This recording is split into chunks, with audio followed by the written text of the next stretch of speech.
Hi everyone, I'm joined today by Jeannie Walters of 360 Connects, and we're going to talk a little bit about goal setting, and specifically around customer experience and how sometimes those goals can conflict with other parts of our organization.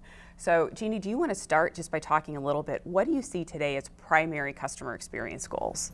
Well, I think part of what's happening is that we're getting better in some ways at defining what those goals are, but the first thing you need to do is define what success looks like for your organization.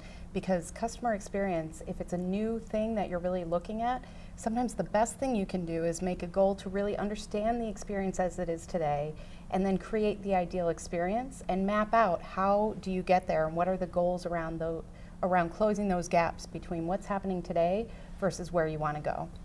So do you think when you're going through that process, we work with a lot of both customer experience and marketing folks here, do you ever come up with conflicting goals, and then how do you resolve that? No, everybody gets along and it's great. No, what really happens is sometimes we do create internal strife, whether we know it or not, just by the way our org charts are set up.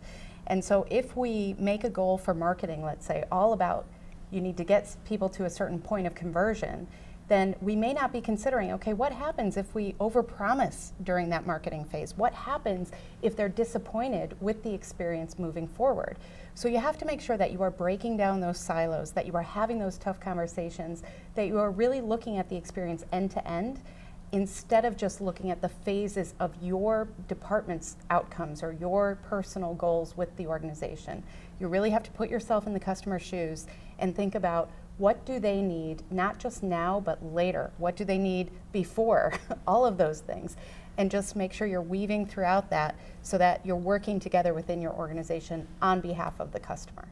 Great advice. You can never put yourself in the customer's shoes enough from Amen. Any perspective within the organization.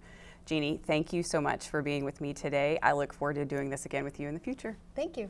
Thanks, everyone.